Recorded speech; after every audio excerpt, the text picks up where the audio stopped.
गुप्त नवरात्रि में देवी मातंगी की कथा पूजन जाने कैसे करें। राधे राधे, जय श्री कृष्णा। दोस्तों, आपका दिन मंगलमय हो, प्रभु की कृपा सदैव आप पर बनी रहे। जय माता रानी। दोस्तों, गुप्त नवरात्रि के 9वें दिन मां मातंगी की पूजा की जाती है। तो आज की इस वीडियो में आप जानेंगे 9वीं महाविद्या मां मातंगी के बारे में। साथ ही वीडियो के लास्ट में जानेंगे पूजा विधि के बारे, साथ ही जानेंगे 9वें दिन के उपाय के बारे में भी। अगर आपको जानकारी अच्छी लगती है तो वीडियो को लाइक करके कमेंट बॉक्स में जय माता दी जरूर लिखिए। मां मातंगी 10 महाविद्याओं में से 9वीं महाविद्या है। इन्हें उच्छिष्ट चांडालिनी के नाम से भी जाना जाता है। 10 तांत्रिक देवियों में शामिल यह माता हिंदू देवी मां का ही एक रूप है। मां मातंगी को वाणी, संगीत और कला की देवी माना जाता है। गुप्त नवरात्रि में मां मातंगी का पूजन विशेष रूप से वशीकरण, आकर्षण और सिद्धि प्राप्ति के लिए किया जाता है। मातंगी माता का स्वरूप। मां मातंगी का स्वरूप श्याम वर्ण का है। वे मस्तक पर अर्धचंद्र धारण करती हैं और लाल वस्त्र धारण करती हैं। उनके 4 भुजाएं हैं, जिनमें से एक हाथ में वे वीणा धारण करती हैं, दूसरे हाथ में खड्ग, तीसरे हाथ में मुंड और चौथे हाथ से वे भक्तों को आशीर्वाद देती हैं। शिव की यह शक्ति असुरों को मोहित करने वाली तथा साधकों को अभिष्ट फल देने वाली है। धार्मिक मान्यतानुसार मतंग शिव का नाम है। सांसारिक जीवन को श्रेष्ठ बनाने के लिए लोग मातंगी देवी की पूजा करते हैं। मातंगी देवी इंद्रजाल और जादू को करती हैं नष्ट। पढ़े कथा। मातंगी देवी एकमात्र ऐसी देवी हैं जिनका व्रत नहीं रखा जाता है और जिन्हें जूठन का प्रसाद अर्पित किया जाता है। मातंगी देवी की कथा। गुप्त नवरात्रि की 9वीं तिथि है। 9वीं के दिन मातंगी माता की पूजा अर्चना की जाती है। मातंगी देवी को प्रकृति और वाक शक्ति की देवी माना गया है। मातंगी देवी इंद्रजाल और जादू के प्रभाव को नष्ट करती हैं। पौराणिक मान्यताओं के अनुसार मातंगी माता को शिव की शक्ति बताया गया है। मतंग भगवान शिव का नाम है। गृहस्थ जीवन को सुखमय बनाने, असुरों को मोहित करने और साधकों को इच्छित फल देने वाली देवी बताया गया है। मातंगी देवी एकमात्र ऐसी देवी हैं जिनका व्रत नहीं रखा जाता है और जिन्हें जूठन का प्रसाद अर्पित किया जाता है। आइए जानते हैं मातंगी देवी की कथा। मातंगी देवी की कथा। मातंगी देवी की कथा। पौराणिक कथा के अनुसार एक बार भगवान विष्णु और उनकी पत्नी लक्ष्मी जी भगवान शिव तथा पार्वती से मिलने हेतु उनके निवास स्थान कैलाश शिखर पर गए। भगवान विष्णु अपने साथ कुछ खाने की सामग्री ले गए तथा उन्होंने वह खाद्य पदार्थ शिव जी को भेंट स्वरूप प्रदान की। भगवान शिव तथा पार्वती ने उपहार स्वरूप प्राप्त हुए वस्तुओं को खाया। भोजन करते हुए खाने का कुछ अंश नीचे धरती पर गिरे।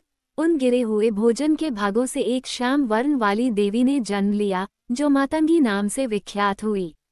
देवी का प्रादुर्भाव उच्छिष्ट भोजन से हुआ। परिणाम स्वरूप देवी का संबंध उच्छिष्ट भोजन सामग्रियों से है तथा उच्छिष्ट वस्तुओं से देवी की आराधना होती है।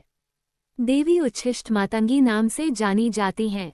एक अन्य पौराणिक कथा के अनुसार एक बार पार्वती देवी ने अपने पति भगवान शिव से अपने पिता हिमालय राज के यहाँ जाकर अपने माता तथा पिता से मिलने की अनुमति मांगी, परंतु भगवान शिव नहीं चाहते थे कि वे उन्हें अकेले छोड़कर जाए।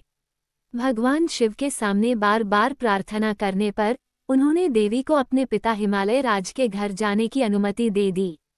साथ ही उन्होंने एक शर्त भी रखी कि वे शीघ्र ही माता पिता से मिलकर वापस कैलाश आ जाएंगी। तदनंतर अपनी पुत्री पार्वती को कैलाश से लेने हेतु उनकी माता मेनका ने एक बगुला वाहन स्वरूप भेजा। कुछ दिन पश्चात भगवान शिव बिना पार्वती के विरक्त हो गए तथा उन्हें वापस लाने का उपाय सोचने लगे। उन्होंने अपना भेष एक आभूषण के व्यापारी के रूप में बदला तथा हिमालय राज के घर गए। देवी इस भेष में देवी पार्वती की परीक्षा लेना चाहते थे। वे पार्वती के सामने गए और अपनी इच्छा अनुसार आभूषणों का चुनाव करने के लिए कहा।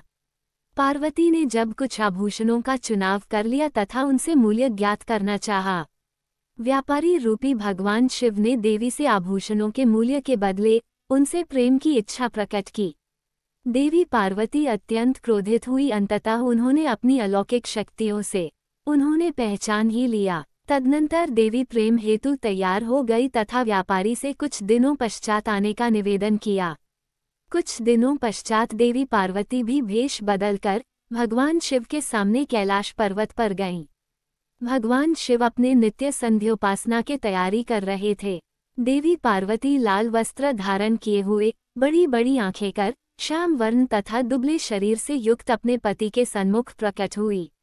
भगवान शिव ने देवी से उनका परिचय पूछा। देवी ने उत्तर दिया कि वह एक चांडाल की कन्या है तथा तपस्या करने आई हैं।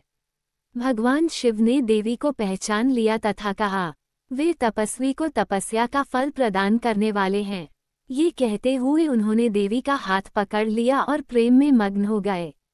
तत्पश्चात देवी ने भगवान शिव से वर देने का निवेदन किया। भगवान शिव ने उनके इसी रूप को चांडालिनी वर्ण से अवस्थित होने का आशीर्वाद प्रदान किया तथा कई अलौकिक शक्तियां प्रदान की। मां मातंगी की पूजा का महत्व। मां मातंगी की पूजा करने से व्यक्ति को वाणी, संगीत और कला में सिद्धि प्राप्त होती है। उनकी कृपा से वशीकरण और आकर्षण शक्ति बढ़ती है। ये पूजा व्यक्ति के अंदर आत्मविश्वास और साहस को बढ़ाती है। मां मातंगी की पूजा करने से व्यक्ति को वशीकरण शक्ति प्राप्त होती है, साथ ही सभी प्रकार के भय दूर होते हैं। मां मातंगी की पूजा करने से धन, समृद्धि और ऐश्वर्य की प्राप्ति होती है। गुप्त नवरात्रि में मां मातंगी की पूजा का विशेष महत्व है। इनकी पूजा करने से व्यक्ति को वाणी, संगीत, कला और सिद्धि की प्राप्ति होती है। पूजा विधि। 1. गुप्त नवरात्रि में सुबह उठकर स्नान करें और स्वच्छ वस्त्र धारण करें। 2. मां मातंगी की प्रतिमा या चित्र को एक चौकी पर स्थापित करें। 3. उन्हें लाल फूल, अक्षत, धूप, दीप आदि अर्पित करें। 4. ओम ह्रीं भगवती मतंगेश्वरी श्रीं स्वाहा मंत्र का जाप करें। 5. मां मातंगी की कथा पढ़ें या सुनें। 6. अंत में मां मातंगी आरती करें। 7. मां से अपनी मनोकामना कहकर उसे पूर्ण करने की विनती करें। 9वीं महाविद्या मां मातंगी गृहस्थ जीवन को सुखमय बनाने के लिए मां मातंगी की पूजा करनी चाहिए। मां की पूजा करने से व्यक्ति कला के क्षेत्र में बहुत आगे जाता है। इन्हें देवी सरस्वती का भी एक रूप कहते हैं। मां को प्रसन्न करने के लिए इस मंत्र का जाप करें। ऊं ह्रीं भगवती मतंगेश्वरी श्रीं स्वाहा। दोस्तों, ये थी आज की वीडियो। आपको हमारी दी गई जानकारी अच्छी लगी हो तो वीडियो को लाइक करें, चैनल को सब्सक्राइब करें, कमेंट में जय श्री राधे कृष्णा लिखना ना भूले। राधे राधे दोस्तों। जय माता रानी दोस्तों।